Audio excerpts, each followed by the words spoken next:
दोस्तों आज मैं आप लोगों के लिए लेकर आया हूं एक ऐसी कार जो मेरे मन के बहुत ज़्यादा पास है। जैसे कि आप लोग जानते हो मैंने मेरी ज़िंदगी में पहली जो कार खरीदी थी वो एक पिकअप ट्रक है।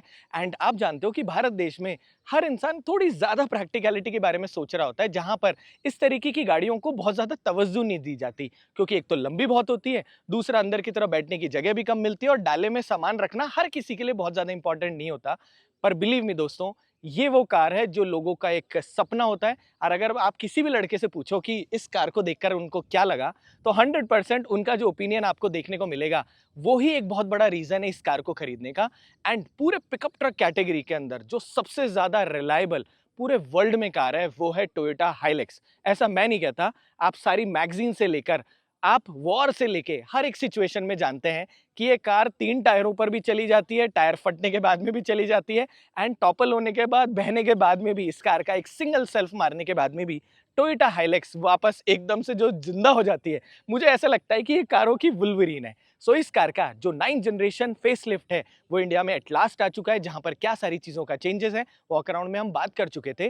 पर उन चेंजेस के बाद में कार कैसा परफॉर्म करती है, इनके ऊपर भी बात करना बहुत ज्यादा इंपॉर्टेंट था, जिसके लिए आज मैं जयपुर में आया हूँ कुछ इस तरीके के लैंडस्केप पर, जहां पर हम बहुत सारी ऑफ रोडिंग कर रहे होते हैं। कार को रोड पे चलाएंगे, ऑफ रोड चलाएंगे, हर एक सिचुएशन में चलाएंगे। बात करेंगे कि कार में जो फीचर्स हटाए गए, क्या उनकी वजह से आपको फर्क पड़ेगा, या यहाँ कार में जो नई चीजें इंट्रोड्यूस हो गई है उसकी वजह से आपको कितना मजा आएगा। आज वाले व्लॉग में इन सारी चीजों के ऊपर बात करेंगे। तो ये वीडियो को शुरू करते हैं और जानते हैं इस ब्यूटीफुल कार के बारे में।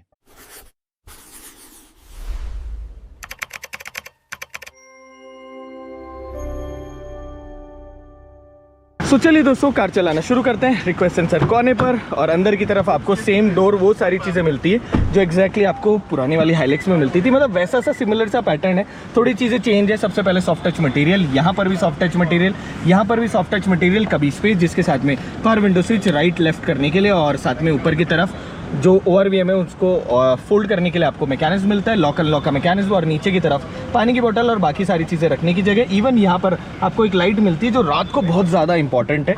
सो दरवाज़ा बंद करते हैं और उसके बाद में सबसे पहले सीट बेल्ट यहाँ पर लगा लेते हैं। कुछ इस तरीके का आपको स्टीयरिंग मिलता है जो नई एलसी के अंदर मिल रहा होता है। कोने पर ड्राइवर साइड भी ग्रैब हैंडल मिलता है, ऊपर की तरफ सनशेड मिलता है, वैनिटी मिरर नहीं मिलता है, जो मुझे ऐसा लगता है कि आई रियली विश होना चाहिए था। मैं यहाँ से थोड़ी सी वॉकी की आवाज़ कम कर देता हूँ। कोने पे इस साइड भी आपको ग्रैब हैंडल मिलता है, वो भी कई कारों में नहीं मिलता। एंड यहाँ पर आपको कुछ इस तरीके का सिंगम ग्लास जो है, सिंगम वाले ग्लास, उनको रखने की जगह मिल जाती है। तो दोस्तों कार चलाना शुरू कर चुके हैं। सबसे पहले बात करते हैं विजिबिलिटी की। जैसे आप देख सकते हैं सामने की तरफ आपको बहुत अच्छी विजिबिलिटी मिलती है। हल्की सी आपकी जो गाड़ी है वो उसमें जो हाइट वाला पोस्चर जो आपको मिलता है वो बहुत ही ज़्यादा आपको वंडरफुल एक्सपीरियंस देगा। मतलब आपको ऐसे लगेगा कि दुनिया से आप थोड़े से ऊपर की तरफ बैठे हुए हो। अगर इंटीरियर की बात करें तो यहाँ पर जो रिफ्रेश्ड इंटीरियर आपको मिलता है, यार मुझे दिखने में बहुत ज़्यादा अच्छा लगा। मतलब बहुत फ्यूचरिस्टिक है। सबसे पहले जिस चीज़ को भी आप छुओ, हर चीज़ सॉफ्ट टच मटीरियल में। एंड देखो इंजन तो सेम है, पर कहीं ना कहीं इंजन का जो आपको यहाँ पर एक्सपीरियंस मिलता है उसमें आपको हल्का सा और पेपीनेस मिलता है, जिसके साथ में ना कार चलाने का एक्सपीरियंस थोड़ा बढ़ जाता है। ग्रैब हैंडल की बात करें तो यहाँ पर आपका ग्रैब हैंडल हल्की सी विजिबिलिटी कम कर रहा होता है, पर फिर भी कोई प्रॉब्लम नहीं लगी। फ्रंट स्क्रीन की बात करें तो यहाँ पर अब आपको डिजिटल स्क्रीन मिलती है, पहले एनालॉग मिला करती थी। दिखने में डिजिटल के जो है स्क्रीन एनालॉग के कंपेयर में मुझे पर्सनली बहुत ज्यादा अच्छी लगी। एंड आप देख सकते हैं कि आपको ना सारी जो मेजर इंफॉर्मेशन चाहिए वो सारी की सारी यहाँ पर विजिबल रहती है। राइट हैंड साइड आपको फ्यूल गेज मिलता है, फ्यूल टैंक 80 लीटर का, जैसे हम बात कर चुके हैं। लेफ्ट की तरफ यहाँ पर टेम्परेचर गेज है जो कि बिल्कुल सेंटर में है। गाड़ी को हल्का सा ओवर स्पीड चलाने के बाद में भी टेम्परेचर में बहुत ज्यादा चेंज नहीं हुआ। यहाँ पर आपको कुछ इस तरीके का जो बॉटल होल्डर मिलता है, ये मुझे ऐसा लगता है कि बहुत बड़ी यूएसपी है टोयोटा की। आप ये देखो कि मुझे पर्सनली ऐसा लगता है कि हर एक ऑटोमेकर को ये काम करना ही करना चाहिए। कार में कुल मिला के आपको 8 स्पीकर्स मिलते हैं, जिसके साथ में दोस्तों यहाँ पर जो आपको स्टीयरिंग मिलता है, सबसे पहले एक तो इसमें टोयोटा की जो ब्रांडिंग है बहुत अच्छी लग रही होती है। Right hand side cruise control मिल जाते हैं जो कि कुछ इस तरीके के दिखते हैं। लेफ्ट की तरफ आपको सारे ऑडियो कंट्रोल्स मिलते हैं। टोयोटा अपनी कार के अंदर बहुत सारे बटन देती है और यहाँ पर भी जो बटन आपको मिलते हैं, एक तो इनकी बिल्ड क्वालिटी अच्छी है, दूसरी ऑन पर्पज है, जहां पर आपको यूज करना है एग्जैक्टली वैसे का वैसा मिलता है। स्टीयरिंग टिल्ट एंड टेलीस्कोपिक दोनों के दोनों यहाँ पर मिलते हैं, जो कि एक अच्छी बात है। एंड यहाँ पर आपको कुछ इस तरीके के वाइपर सेटअप मिलते हैं, मतलब इधर वाइपर सेटअप मिलता है और इधर की तरफ लाइट सेटअप मिलता है। ऑटो हेडलैम्प मिलते हैं, जो कि अच्छी बात है। पर पर्सनली मुझे ऐसा लगता है कि ऑटो हेडलैम्प के साथ में रेन सेंसिंग वाइपर भी हो जाते तो मजा ही आ जाता। अगर मैं मिरर्स की बात करूं तो ORVM में पहले जो मिरर आते थे एग्जैक्टली वही अभी है। अच्छी विजिबिलिटी है, कहीं पर भी मुझे ऐसे कोई कॉम्प्रोमाइज सा नहीं लगा। हालांकि नई कार्स के अंदर बहुत सारी टेक आने लग गई, जिसकी मुझे ऐसा लगता है कि हर किसी को आदत पड़ जाती है, और स्पेशली हम जो कंटेंट क्रिएटर रोज गाड़ी चलाते हैं उनको लगता है कि यहाँ पर ब्लाइंड स्पॉट डिटेक्शन जो है वो भी होना चाहिए था। पर इस कार के अंदर एक चीज आप नोटिस करोगे कि फीचर कम से कम दिए गए हैं, ताकि कार की जो रिलायबिलिटी है उसमें कहीं पर भी कोई कॉम्प्रोमाइज ना आए। अगर मैं सीट की बात करूं तो आपको इस कार के अंदर इलेक्ट्रिकल की जगह मैकेनिकल सीट मिलने लग गई। मुझे मैकेनिकल सीट से कोई प्रॉब्लम नहीं है, पर पर्सनली ना होता क्या है कि इलेक्ट्रिकल सीट में आप उसे आगे और पीछे दोनों तरफ से थोड़ा और ज्यादा अच्छी तरीके से ना एडजस्ट कर पाते थे। यहाँ वो वाली सिचुएशन नहीं आती, सीट सिर्फ ऊपर ही होगी और नीचे होगी, जो कि आप मुझे कमेंट करके बताना कि उसके बारे में आपका क्या विचार है। वहीं पर अगर मैं IRVM की बात करूं तो ये भी आपका ऑटो आता था, और अब आप ऑटो की जगह ये वाला जो मिरर है ये भी आपका मैनुअल आने लग गया है। हालांकि जब आप कार चलाओगे तो आपको इसकी आदत पड़ जाएगी, बहुत ज्यादा अनोइंग नहीं है, पर फिर भी टोयोटा अगर आप फीचर दे रहे हैं तो थोड़े से बढ़ाए जा सकते थे। कई जगह जो चीजें हैं वो अच्छी कर दी गई है, उसके ऊपर भी बात होना बहुत इंपॉर्टेंट है। वो है इलेक्ट्रिकल स्टीयरिंग। तो पहले हाइड्रोलिक आता था। हाइड्रोलिक में प्रॉब्लम क्या थी दोस्तों कि ये जो मनूवर है ना, ये वाला, ये बहुत हार्ड होता था। मतलब आप समझो कि आप एक बहुत अमीर आदमी हो तभी आप ये कार खरीद रहे हो, और उसके बाद में अगर आपको कार के अंदर एक कूल स्टीयरिंग ना मिले जो कि बहुत इजीली हो और आपके हाथ दर्द ना हो, वो फैक्टर जो था वो अब आपको इस कार में जो मिलता है, बिलीव मी, चला के मजा ही अलग आ जाएगा। कहीं पर आपको ऐसे नहीं लगेगा कि आप एक ट्रक चला रहे हो। अभी हम इको मोड के अंदर है। इको मोड में क्या है दोस्तों, थोड़ी माइलेज एफिशिएंसी इंक्रीज हो जाती है। हालांकि डीजल में इस कार में एक बहुत अच्छी बात आपको जो मिलती है वो ये है कि कार में कहीं पर भी AC ऑन रखो या ऑफ रखो, गाड़ी के माइलेज एफिशिएंसी में डिफरेंस नहीं आता। पर जो आपको यहाँ पर एक्सेलरेशन मिलता है, इको के अंदर थोड़ा कम मिलता है। जैसे आप देते हो तो थोड़ा सा लेट यहाँ पर रिस्पॉन्स कर रहा होता है। अब मैं क्या करता हूँ, यहाँ पर जो मोड है उसे चेंज करता हूँ और यहाँ पर दूसरे मोड पे हम जाते हैं। सो दूसरे मोड के लिए हम क्या करते हैं कि यहाँ पर आप देख सकते हैं कि अभी हमारा इको जो मोड था उससे हमने इसे नॉर्मल मोड में कर लिया। अब नॉर्मल मोड में मैं आप लोगों को दिखाता हूँ कि किस तरीके की यहाँ पर थ्रॉटल रिस्पॉन्स है। सो अगर मैं बात करूँ तो आपका इको के कंपेयर में थोड़ा सा और अच्छा यहाँ पर आपको जो थ्रॉटल कंट्रोलर है, जो एफिशिएंसी आपको मिलनी चाहिए, रिस्पांस मिलना चाहिए, वो ज़्यादा मिल रहा होता है। सो जब भी आप अकेले जाओ, आपको थोड़ी माइलेज एफिशिएंसी चाहिए, लंबे ट्रिप पर जा रहे हो, हरदम इको रखा करो। वहीं पर अगर आप नॉर्मल हर बार कार चला रहे हो तो you can keep it in normal. और अगर आप फन करना चाहते हो, कहीं टीलों पे चढ़ना चाहते हो, रेस करना चाहते हो, आई वुड हाईली सजेस्ट कि आप उस वक्त स्पोर्ट्स मोड का मिल लीजिएगा। बढ़ते हैं आगे और बाकी चीजों पे भी बात करते हैं। सबसे पहले सीट कंफर्ट के ऊपर बात करते हैं। सीट जो है बेसिक है, मतलब बहुत ज्यादा बकेट फिनिश नहीं है तो बहुत बुरी भी नहीं है। यहाँ पर आपको कुछ इस तरीके की सीट मिलती है जो कि फ्लफी है, कंफर्टेबल है। अंडर थाई सपोर्ट जो है वो भी आपको अच्छा मिलता है। एंड जब आप लंबी ड्राइव पर चलते हो तो हाइलेक्स आपको 100% कंफर्ट कर रही होती है। हाँ, ऊपर की तरफ अगर मैं हेडरूम की बात करूं तो करीब करीब इतना सारा हेडरूम मिल रहा होता है। अब क्योंकि मेरी जो हाइट के हिसाब से मैंने गाड़ी ऊंची कर रखी है तो वो मैनेजेबल है। थोड़ा सा जो मेरे पंजाबी दोस्त हैं वो कहते हैं कि जो भाई फॉर्च्यूनर और हाइलेक्स में क्योंकि हम पगड़ी पहनते हैं और अच्छी हमारी बिल्ट होती है, वहां मुझे ऐसा लगता है कि थोड़ा सा कॉम्प्रोमाइज हो जाता है। बट अगर मेरी हाइट जो कि 165 सेंटीमीटर है की मैं बात करूं, मुझे कहीं कोई प्रॉब्लम यहाँ पर महसूस नहीं हुई। सेम टाइम पर अब बात करते हैं आगे की तरफ बिल्ट क्वालिटी में। एक तो आपको गाड़ी यहाँ तक ब्लैक मिलती है, सो गंदी नहीं होती। दूसरा, कार का जो अंदर की तरफ स्पोर्टी फील है वो आपको यहाँ पर मिलता है। हॉर्न नॉर्मल मिलता है, हॉर्न थोड़ा सा और अच्छा हो सकता था, पर मुझे ऐसा लगता है कि हॉर्किंग करना एक अच्छी बात नहीं है। थ्रॉटल रिस्पांस आपको कार के अंदर नॉर्मल मोड में बहुत अच्छा मिल रहा होता है, मतलब एक्सेलरेशन करने में कहीं प्रॉब्लम नहीं आती। बाकी हाँ, ध्यान रखिएगा 2 टन वजन है अप्रोक्सीमेटली इस कार का। इमेजिन करो फ्यूल वगैरह भरने के बाद 2 टन की कार का अगर ऐसा रिस्पॉन्स होना, वो मुझे ऐसा लगता है कि एक बहुत स्मार्ट डिसीजन है टोयोटा का। एंड बड़ा इंजन होने के बाद में भी गाड़ी जो है कहीं पर भी आपको ऐसा महसूस नहीं होता कि बहुत हैवी सी चल रही है।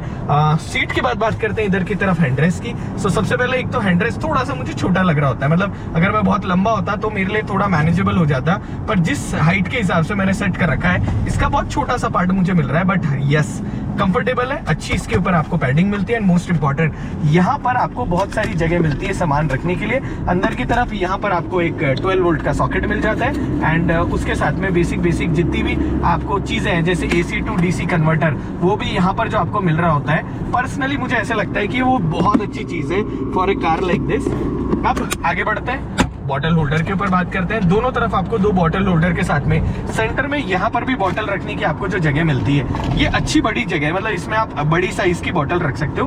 पर पर्सनली ये जो क्यूट सा स्पेस आपको चाबी के लिए मिलता है ये थोड़ा सा यूनिक मिल रहा होता है। मतलब आप इमेजिन कर सकते हो कि चाबी रखने के लिए भी टोयोटा ने जगह दी है। फोन के लिए वायरलेस फोन पैड है, हालांकि अंदर की तरफ क्या वेंटिलेटेड पैड है वो मैं यहाँ से देख के बता देता हूँ। सो अंदर की तरफ यहाँ पर आपको किसी भी प्रकार का कोई वेंटिलेशन पैड नहीं मिलता। फोन को रखोगे थोड़ा सा गर्म होगा और यहाँ पर जगह भी आपको कम मिलती है। पर इस बात को अगर मैं छोड़ दूं तो यहाँ पर आपको जो फोन रखने की जगह मिलती है वो ऐसी है कि अगर आप हार्डकोर ऑफरोडिंग भी करोगे ना तो एटलीस्ट आपका फोन बाहर नहीं निकलेगा।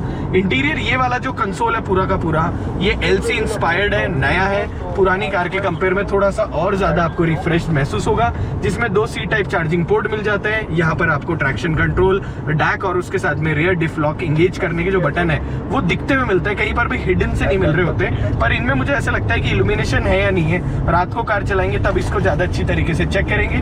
4x4 का यहाँ जो नॉब आपको मिल रहा होता है ये भी मुझे अच्छा लगा क्योंकि ये बहुत ही ज्यादा एक्सेसिबल है। मतलब आप इमेजिन करो कि ऐसे आप इसे आराम से काम में ले सकते हो। साथ ही के अंदर यहाँ पर ड्राइव मोड्स का जो बटन मिलता है वो भी बहुत ही ज्यादा सही जगह पर है, मतलब एक्सेसिबल है।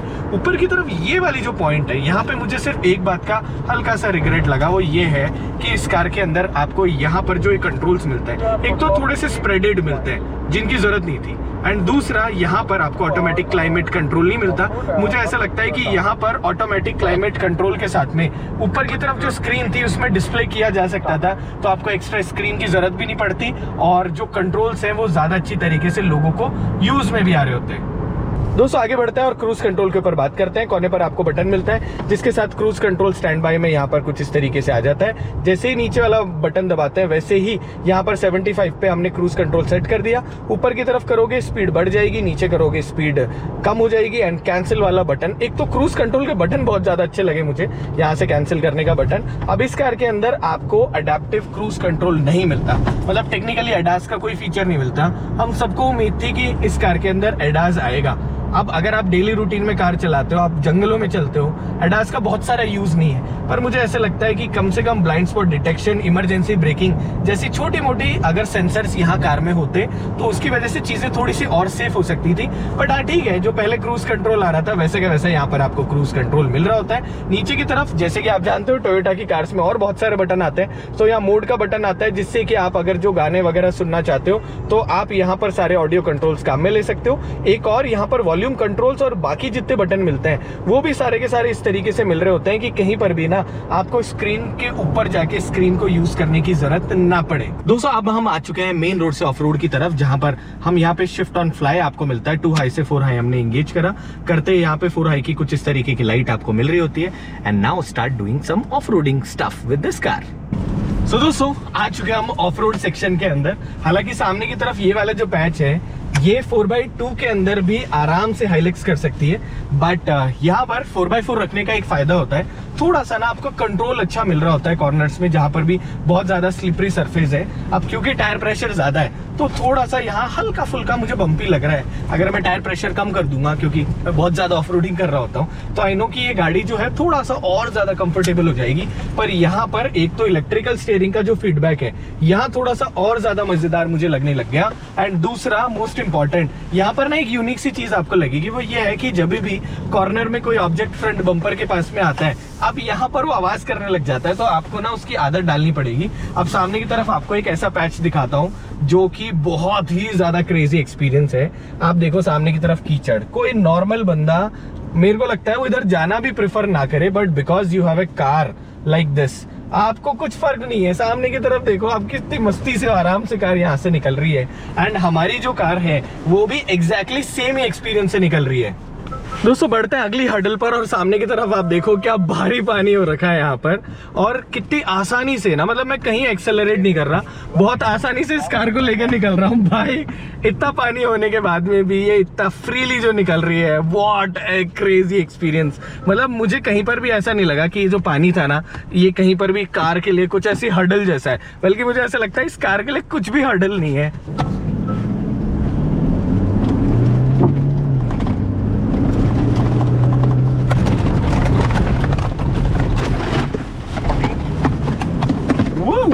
भाई अब यहाँ इस टेरेन पे इस कार का जो एक्सपीरियंस है, मजा।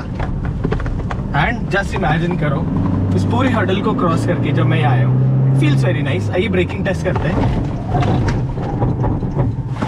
जैसे आपने ब्रेकिंग करी, देखो गाड़ी में वेट है, पर वेट होने के बाद में भी दो चीजें जो है इस of road terrain and road terrain पे अच्छी है। पहला, एक तो यहाँ पर जो आपको कंट्रोल मिलता है व्हीकल में वो अच्छा मिल रहा होता है।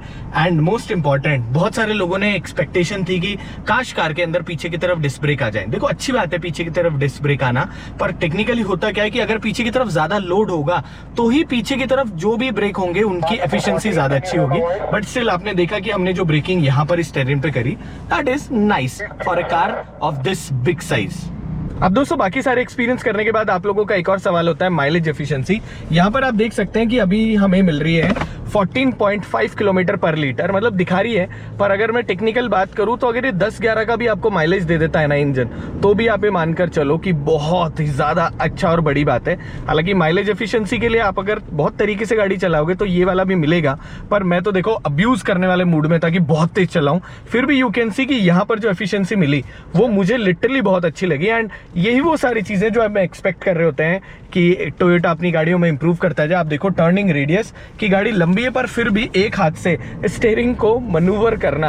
भाई मैं तो सच बताऊं ना, अब जो नई हाइलक्स है, पुरानी वाली से मैंने रेस करी, इसको चलाने पर मुझे हर चीज में मजा आ रहा है। मतलब जो कहते हैं ना छोटी मगर एफिशिएंसी वाली चीजें, एग्जैक्टली वो सारी की सारी आपको यहाँ पर जो मिलती है, दे मेक सेंस। एंड आप शुरू करते हैं इस तरफ से। जैसे ऊपर देखोगे सिंगम वाला सनग्लास मिल रहा होता है, जिसके साथ में SOS वाला बटन, और यहाँ पर आपको एक बटन मिलता है जिससे कि ये जो लाइट से ऑन हो जाती है। अगर मैं इन लाइट्स की बात करूं तो डिसेंट थ्रो है, हालांकि दिखने में बहुत ज्यादा प्रीमियम ये वाली लाइट्स मिलती है। और इस तरफ आपको कुछ इस तरीके का जो मिरर मिलता है, उसकी वजह से भाई जो है वो थोड़ा सा ऐसे खुश रहेगा कि यार मुझे तो मिरर मिला हुआ है। मुझे पर्सनली ऐसा लगता है कि सनशेड जो है ये एक्सटेंड होता तो थोड़ी प्रैक्टिकलिटी और बढ़ जाती। हालांकि लंबा होने की वजह से सिर्फ इतनी सी जगह यहाँ पर मिलती है, बट फिर भी और अच्छा हो सकता था। अब दोस्तों कार चलाते हुए अगले सवाल पर आते हैं, जो कि बहुत सारे लोग पूछ रहे थे।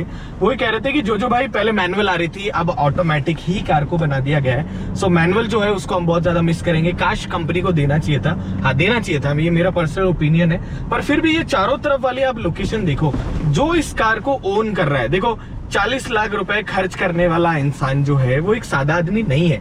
उसको कंफर्ट चाहिए अपनी जिंदगी में। कंपटीशन में अकेली कार है जिसमें आपको लग्जरी के साथ में कुछ इस तरीके की ओवर लैंडिंग अप्रोच मिल रही होती है। एंड इन रस्तों में इस कार को चलाने पर 2-3 चीजें जो है वो मुझे समझ में आई कि ऑटोमेटिक में बहुत अच्छी है। पहला, एक तो आप बहुत कंफर्टेबल होते हो इस कार को चलाने में, you feel very nice, easy comfortable car जिसको लेकर आप कहीं से भी जा रहे हो। ग्राउंड क्लियरेंस और उसके साथ में गाड़ी की हाइट होने की वजह से कॉन्फिडेंस लेवल भी अच्छा बूस्ट होता है। एंड आप जानते हो कि ऐसे रस्तों के अंदर ना आपकी विजिबिलिटी होना इंपॉर्टेंट है। सामने की तरफ रोड जो है वो अच्छी रोड भी है, कई जगह पॉट होल्स भी हैं। एंड इन पॉट होल्स और खराब रोड के अंदर कहीं पर भी आपका ऐसे कॉन्फिडेंस लूज नहीं होता कि मेरी कार ब्रेक डाउन हो जाएगी और कहीं पर भी अटक जाएगी। और नए जो बम्पर डिजाइन है वो थोड़े से इस तरीके से जो बनाए गए हैं, जो कि थोड़ी शार्प एजेस की वजह से है, तो कहीं ना कहीं मुझे गाड़ी टर्न लेने में भी बहुत ज्यादा कॉन्फिडेंस वैल्यू जो मिल रही है पर्सनली वो मुझे बहुत अच्छी लगी। सो टोयोटा ने ना एक तो ट्रैक बहुत क्रेजी बनाया। जिन सकड़ी गलियों की हम बात कर रहे थे वो यहाँ पर आपको देखने को मिलती है। सामने की तरफ आप देखो कि दोनों तरफ आपके कितने क्लोज पेड़ है, अच्छी लंबी कार है। पर फिर भी यहाँ पर ये जो फार्म हाउस वाले रास्ते हैं, अगर ये गाड़ी यहाँ से आसानी से निकल रही है तो इमेजिन करो कि जब आप किसी सड़क वाले रास्ते से निकलोगे जहाँ पे बहुत सारा ट्रैफिक होगा, वहां पर कितनी चीजें आसान हो जाएगी। सो अब क्या है कि जो मिट्टी वाला पैच था उससे हम आगे बढ़ चुके हैं और अब हम आ चुके हैं एक ऐसे पैच पे जहां पर आपको अच्छे खासे पत्थर मिल रहे हैं। सो पत्थरों में होता क्या है कि एक तो रनिंग स्टोन्स के साथ में गाड़ी का एक्सपीरियंस करना बहुत बड़ा मेजर फैक्टर होता है, और कई बार ना कार का ग्राउंड क्लियरेंस के साथ में जो होता है ना डिफरेंशियल टच होने जैसी प्रॉब्लम, वो भी यहाँ पर हम एक्सपीरियंस कर लेते हैं कि ये सारी चीजें यहाँ पर हो रही है या नहीं हो रही है। अब दोस्तों आगे वाली फॉर्च्यूनर देखकर अंदाजा लगाओ कि ये कितना सारा पानी है, और इस पानी के अंदर हम जो हमारी कार है वो लेकर जा रहे हैं इजी, बहुत आराम से, धीरे धीरे, नेचुरल रास्ता, कोई आर्टिफिशियल नहीं। और सामने की तरफ आप देखो सिचुएशन। सो भाई लोगों, ड्राइवर हो चुका है चेंज, और अब आ चुका है थोड़ा सा ऐसे प्रो मैच्योर, क्या बोलूं मैं। So the good part is, सिर्फ आप लोग ये कहोगे जो भाई आप तो गाड़ी चलाते हो इसलिए हर जगह से निकल जाती है। सो आप भाई से थोड़ी सी गाड़ी चलवाते हैं। देखो आगे की तरफ एक तो यहाँ पर कुछ इस तरीके का कैमरा दिख रहा है, गाइडिंग लाइन्स देखने को मिल रही है, और कोने पर यहाँ पर आप देख सकते हैं कि जैसे कोई बगल में ऑब्जेक्ट आया वैसे ही कुछ इस तरीके से आपको ब्लिंक करने लग जाती, मतलब बताने लग जाती है कि यहाँ कोई ऑब्जेक्ट है। साथ ही के अंदर जो कैमरा है, सबसे पहले क्वालिटी के ऊपर बात कर लेते हैं। यहाँ पर आपको दोनों तरफ की जो लाइन्स है वो कुछ इस तरीके से दिखती है। सो आपके अलॉय ना कभी भी साइड में जो भी जिसे कहते हैं ना कोई भी प्रॉब्लम होगी, क्या बोलते हैं, फुटपाथ वगैरह पे स्क्रैच नहीं होंगे। दूसरा आपको यहाँ पर ऑप्शन मिलता है जिससे फ्रंट का आपको कुछ इस तरीके का पीओवी मिल जाता है, एंड वहीं पर आपको यहाँ पर और क्या ऑप्शन मिलता है। यहाँ पर एक काम करता है, यहाँ वापस मुझे दिखाना है एक बार स्क्रीन में, क्या साइड में देख सकते हैं यहाँ पे कुछ इस तरीके से देखने को मिलता है। आई गेस रिवर्स करने पर ही वो सारी चीजें काम करती है, एंड दोनों तरफ की जो 360 कैमरा है वो यहाँ पर आपको कुछ इस तरीके से मिलता है। हालांकि मुझे बहुत अच्छा नहीं लगा, मुझे ऐसा लगता है कि still there is a chance कि ये कैमरा बहुत अच्छा अपग्रेड हो सकता था। मतलब लिटरली मुझे उतनी उम्मीद थी इससे, जितनी उम्मीद यहाँ पर नहीं मिली। पर क्या है कि टोयोटा की कार्स में ना बहुत सारे 360 कैमरा इन कारों में आपको नहीं मिलते, तो जो दिया है दैट इज नाइस। अब आपको दिखाते हैं सामने की तरफ स्पेस के ऊपर बात। सबसे पहले एक तो आपको यहाँ पर अच्छा खासा स्पेस मिलता है, मतलब लेग रूम अच्छा है, अच्छा खासा अंडर थाई सपोर्ट है, ऊपर की तरफ वैनिटी मिरर भी मिल जाता है, और इधर की तरफ आपको कुछ इस तरीके का कप होल्डर मिल जाता है। जैसे आप इधर की तरफ देखोगे बॉटल वगैरह रखने की जगह, और आपके बहुत सारे जो ऑफ रोडर दोस्त हैं उनके साथ में आप कहीं पर जो एक्सपीरियंस करने जाते हो वो पीओवी जो है दैट इज वेरी नाइस। बात करते हैं हेडरूम की। सो यहाँ पर मुझे करीब करीब इतना सारा हेडरूम मिलता है, विच इज क्वाइट नाइस, मतलब बहुत ज्यादा भी नहीं है तो बहुत कम भी नहीं है। जिसके साथ में यहाँ पर जो सीट बेल्ट एडजस्टर मिल रहा होता है ये कहीं ना कहीं प्रॉब्लम सॉल्व कर देता है। मतलब मुझे अच्छी चीज लगी कि सीट बेल्ट एडजस्टर की वजह से कोई छोटा बच्चा बैठेगा तो उसके यहाँ पर बहुत ज्यादा चीजें नहीं चुभेगी। आपको फ्रंट के अंदर यहाँ पर पहले कूल्ड ग्लव बॉक्स मिलता था, अब नहीं मिल रहा होता, पर ठीक है, जो भी ऑफ रोडिंग करते हैं उनके लिए बहुत सारी प्रैक्टिकलिटी नहीं लग रही होती। पर हाँ, अगर है 100% बहुत अच्छी चीज है। एंड नीचे की तरफ यहाँ पर लॉकेबल ग्लव बॉक्स जो मिलता है, इसमें लाइट नहीं मिलती, पर हाँ जो नोट कमा के आप इसमें रखोगे उनको चुराना थोड़ा मुश्किल होगा। तो यस, किसी भी कार में आपको यहाँ पर जगह नहीं मिलती, फोन जो भी प्रीशियस चीजें उनको रखने की यहाँ मिल रही होती है। इस तरफ कभी स्पेस मिलता है, नीचे बॉटल रखने की जो जगह मिलती है दैट इज नाइस, और कोई पियानो ब्लैक एलिमेंट जैसा नाटक नहीं रखा गया, किसी चीज पे स्क्रैच नहीं हो गया, और हर चीज जो है जैसे आज है वो सालों बाद में भी एग्जैक्टली सेम की सेम रहेगी। भाई लोगों, आप एक बार कॉन्वॉय को एंजॉय करो, जस्ट एक बार कॉन्वॉय को एंजॉय करो। देखो हाइट पे हम हल्के से ऊपर की तरफ चढ़ रहे हैं, सारी की सारी हाइलेक्स है, एंड हाइलेक्स के साथ में मतलब इस पूरे टेरेन को ना मैं INRC रैली में एंजॉय कर चुका हूं, पर आज इस हाइलेक्स के साथ में मेरे भाई के साथ में इस एक्सपीरियंस को करना अपने में बहुत ज्यादा मजेदार है। और आप देख सकते हो कि कितना क्लोज कॉल वाली सी लोकेशन है, पर फिर भी यहाँ से गाड़ी कितनी आसानी से जा रही है। बिल्कुल एक जिसे कहते हैं ना कॉन्वॉय वाला, क्रेजी कॉन्वॉय, एग्जैक्टली वैसे के वैसे यहाँ पर आपको कुछ इस तरीके का फील मिल रहा होता है। दोस्तों मैं आ चुका हूँ आगे से पीछे की तरफ, जिसमें अंडर थाई सपोर्ट डिसेंट मिल रहा होता है, पर आगे के एडवेंचर के बीच में ये अंडर थाई सपोर्ट बहुत ज्यादा मायने नहीं रख रहा होता। अब सबसे पहले यहाँ पर जो आपको सीट मिलती है, इसके अंदर आपको यहाँ पर अच्छा खासा लेग रूम मिल रहा होता है, डिसेंट अंडर थाई सपोर्ट है, बहुत कम भी नहीं है तो बहुत ज्यादा भी नहीं है, और बल्कि मैं तो आजकल 50 लाख रुपए की कार में देख रहा हूँ कि वहाँ कुछ नहीं आ रहा होता। तीनों लोगों के लिए हेडरेस्ट मिल जाते हैं, तीनों लोगों के लिए 3-पॉइंटर सीट बेल्ट मिल जाते हैं, बीचों बीच यहाँ पर आपको कुछ इस तरीके का आर्मरेस्ट भी मिल रहा होता है। तो इन केस अगर पीछे बैठ के आप थोड़े रिलैक्स होना चाहो तो इस ऑफरोडिंग के बीच में भी आप यहाँ पे रिलैक्स होकर बैठ सकते हो। सामने की तरफ मैं आप लोगों को दिखाता हूँ, यहाँ ग्रैब हैंडल है, यहाँ ग्रैब हैंडल है, ड्राइवर साइड भी ग्रैब हैंडल है, क्योंकि भाई जब गाड़ी ऑफरोड करेगी तो ऐसी सारी चीजें तो आपको चाहिए, विच इज नाइस। एंड आपको इस सीट के नीचे की तरफ अंडर थाई सपोर्ट भी मिल जाता है, जिसमें मतलब अंडर थाई सपोर्ट तो क्या, नीचे की तरफ अंडर थाई आपको नीचे की तरफ सारा का सारा बैकअप टूल्स मिल जाता है। तो इस गाड़ी में ना टूल्स को रखने का बहुत ज्यादा लोड नहीं है। जो जो चीज़ सब लोगों को, मतलब पूरे लग्जरी ट्रक कम्युनिटी को जो ऑड लगी वो सिर्फ ये थी कि यहाँ पर पहले आपको एसी वेंट मिला करती थी, अब वो एसी वेंट जो गायब कर दी है। कहीं ना कहीं आगे की तरफ टेम्परेचर लो हो जाता है और पीछे की तरफ थोड़ा सा ज़्यादा रह रहा होता है, जो मुझे भी अच्छा नहीं लगा। मतलब मुझे ऐसा लगा कि ये वो प्रैक्टिकलिटी का पार्ट बिल्कुल भी नहीं है। सी टाइप 2 चार्जिंग पोर्ट मिलते हैं जिसके अंदर आप आराम से फ़ोन को अच्छी तरीके से चार्ज कर सकते हो, एंड यहाँ पर फ़ोन को रखने की भी आपको जगह मिल जाती है। अगर मैं बीच में बैठ के बात करूँ तो भाई पहले तो एक सीनिक रूट, इसका मजा अलग है। जस्ट इमेजिन करो, मेरा भाई तो हार्डकोर ऑफ रोडर भी नहीं है, पर फिर भी इन सारी गाड़ियों के साथ में बिल्कुल ऐसे जैसे कहते हैं ना कदम बढ़ा के चलता हुआ, वो जो पार्ट है वो आप कोई भी इंसान हो, मतलब if they have a Hilux they can go on any terrain.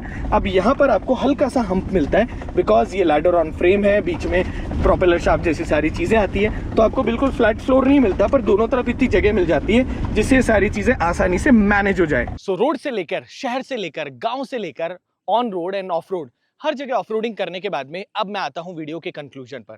देखो, हाइलेक्स एक अकेला ऐसा प्रोडक्ट है जो हम जैसे इमोशनल फूल लोगों के लिए बहुत ज्यादा प्रैक्टिकल हो जाता है।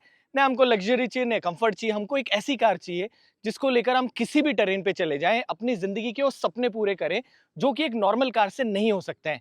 एंड पूरे के पूरे इंडिया में इस कार के अलावा कोई ऐसी कार नहीं बनी है जिसके साथ ये सारा फन किया जा सकता है। अगर मैं ईसुजू की बात करूं तो उसकी कॉस्ट भी ज्यादा है और उसकी रिलायबिलिटी न सर्विस नेटवर्क आपको मिल रहा होता है जितना आपको इस कार के अंदर मिल रहा होता है। दूसरा, हाइलेक्स के परफॉर्मेंस पार्ट से लेकर पार्ट ऑफ एक्सेसरी जो भी ओवरलैंडिंग के लिए आपको चाहिए, वो सारी की सारी इतनी बड़ी वाइड रेंज में आपको मिल रही होती है कि कहीं ना कहीं उसकी वजह से भी बहुत सारे लोग इस कार को प्रेफर कर रहे होते हैं। अगर मैं ऑफ रोड की बात करूं तो कहीं पर भी कोई ऐसी जगह नहीं है जहां पर ये कार ना निकले, अनटिल अनलेस ट्रैक्शन लूज हो जाए टायर का और कहीं आप अपनी गलतियों से अटक जाए। हमें कार चला के बहुत ज्यादा मजा आया। कुछ चीजें ऐसी है जो कि मुझे ऑड लगी, सबसे पहले उसके ऊपर बात कर लेते हैं। यहाँ पर कार के अंदर जो आपको फैब्रिक की सीट मिल रही है, मुझे वो बहुत ज्यादा अच्छी नहीं लगी, क्योंकि जब कार के अंदर मैं बैठा हूँ बहुत सारी मिट्टी गंदगी हो रही है, उसको क्लीन करना थोड़ा मुश्किल है, पर उसके ऊपर सीट कवर लगा के आप उस प्रॉब्लम को सॉल्व कर सकते हो। दूसरा, सेकेंड रो में जो एसी वेंट नहीं आती, कहीं ना कहीं उसकी वजह से मुझे ऐसा लगता है कि वो एक ऐसी चीज है जो आपको थोड़ी बहुत अनोइंग लग सकती है। बाकी फ्रंट में एसी की मैं बात करूं तो कूलिंग एफिशिएंसी बहुत अच्छी है। मैनुअल में आप करते, ऑटोमेटिक करते तो उसमें थोड़ा फर्क पड़ता, पर यहाँ मुझे वो बहुत ज्यादा ऐसा नहीं लगा कि ओ माय गॉड क्या हो रखा है। जिसके अलावा कूल्ड आइस जो ग्लव बॉक्स आपको मिल रहा होता है, वो भी मुझे इतना बड़ा कोई वाइड फैक्टर नहीं लगा। हाँ, इलेक्ट्रिकल सीट की अगर मैं बात करूं तो पर्सनली मुझे यहाँ पर मैनुअल सीट ज्यादा पसंद आई है, क्योंकि उसकी मेंटेनेंस नहीं है और सालों बाद में भी पानी में डुबोने के बाद में भी वहां पर आपको पैसा नहीं खर्च करना पड़ेगा। अब अच्छी चीजें क्या है, सबसे पहले कार के अंदर जो इलेक्ट्रिकल आपको स्टीयरिंग दिया गया, उसका हाइड्रोलिक के कंपेयर में जो फीडबैक अच्छा है। 40 लाख रुपए जो इंसान खर्च कर रहा है वो एक ऐसा इंसान है जो बहुत पैसे वाला है, और उसको हाइड्रोलिक स्टीयरिंग चलाने पर जो अनकंफर्टेबल हो रहा होता था, यहाँ पर उस प्रॉब्लम को सॉल्व करना बहुत अच्छी बात है। इंजन की बात करें 2.8 litre 204 PS power and 500 NM torque वाला जो इंजन है, कहीं ले जाओ, किसी सिचुएशन में ले जाओ, कोई भी आपको प्रॉब्लम नहीं आएगी। इंजन वही है पर और ज्यादा रिफाइंड हो गया है। थोड़े से कंपोनेंट आप पुराने वाले इंजन के कंपेयर में देखोगे तो जो आपको चेंजेस मिल रहे होते हैं 100% उसकी वजह से चलाने में मजा है। वाइब्रेशन थोड़ा बहुत कम हुआ है और उसके साथ में अब जो नया लुक है वो इंटरनेशनल स्टैंडर्ड होने की वजह से बहुत मजेदार है। बाकी ऐसी अमेजिंग लोकेशंस पे ऐसे व्हीकल को लेकर आना हमारे लिए बहुत ज्यादा अमेजिंग था। ऐसे डॉगेश के साथ में एक पिकनिक मनाना हमारे लिए बहुत ज्यादा अमेजिंग था। एंड आई रियली विश इसी तरीके से टोयोटा अपनी गाड़ियों को और रिफाइंड करती जाए, थोड़ी सी कॉस्ट कम कर दे तो हमारे जैसे लोगों के लिए ये कार और ज्यादा अफोर्डेबल हो जाएगी। एंड हाँ, ऑटोमेटिक ट्रांसमिशन ज्यादा कंफर्टेबल है, मैनुअल में क्लच जलना थोड़ा सा नाटक हो जाता है, और ये गाड़ी इतनी कैपेबल है कि आपको मैनुअल की जरूरत नहीं पड़ेगी। पर हाँ, जाते जाते टोयोटा से एक हाथ जोड़ के विनती है, सारी चीजें अपनी जगह, लुक अपनी जगह, सब कुछ अच्छा है, पीछे की तरफ रिकवरी पॉइंट नहीं मिलता, और मेरे जैसे इंसान के लिए बहुत बड़ा सर दर्द हो जाता है जो पहली बार कार लेके कहीं जाए और किसी और की मदद ना कर पाए। वो थोड़ा सा मेरे लिए ऐसा लगा कि वो थोड़ा सा एक ऑड पार्ट था। बाकी ये कार तो अटकती नहीं है तो इसको रिकवरी की उतनी जरूरत नहीं पड़ती। आई होप हमारा एडवेंचरस कंटेंट आप लोगों को अच्छा लगा, हमारी पूरा का पूरा डिटेल एक्सपीरियंस अच्छा लगा, और अच्छा लगे तो चैनल आप सब्सक्राइब कर दीजिएगा, वीडियो को लाइक कर दीजिएगा और कमेंट करके बताइएगा कि अगला कौन सा कंटेंट है जिसके ऊपर हम बात करें। जल्दी ये कार मोटर गैराज आने वाली है जहां पर हम इसमें लगाएंगे बहुत सारी एक्सेसरीज, और आप लोगों के लिए एक ऐसा वीडियो बनाएंगे जहां पर आप भी जानेंगे कि एक 40 लाख रुपए की कार खरीद के 40 लाख रुपए और कैसे लगाए जा सकते हैं, जिसके लिए आप चैनल को फॉलो कर लीजिएगा। सीट बेल्ट पहनो, सेफ रहो, अपना ख्याल रखो, अपनों का ख्याल रखो, और ऐसे हमारे साथ बहुत सारा अमेजिंग कंटेंट एंजॉय करते जाओ। कोई और सवाल मन में हो तो इंस्टाग्राम पे फॉलो करके दोस्ती आप हमसे कर सकते हैं और वहां पर भी आप हमसे पूछ सकते हैं। तो चलिए इजाजत दो, मिलेंगे एक और नए वीडियो के साथ। तब तक हम अगली गाड़ी को कहीं और लगाते हैं, क्योंकि यहाँ चारों तरफ बहुत सारा कीचड़ हो रहा है।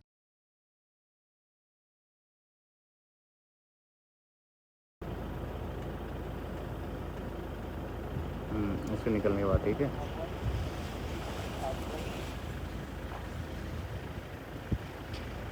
रुक जा यहाँ एक और गाड़ी को निकल दे। हाँ आने दे। हाँ अब चल जा।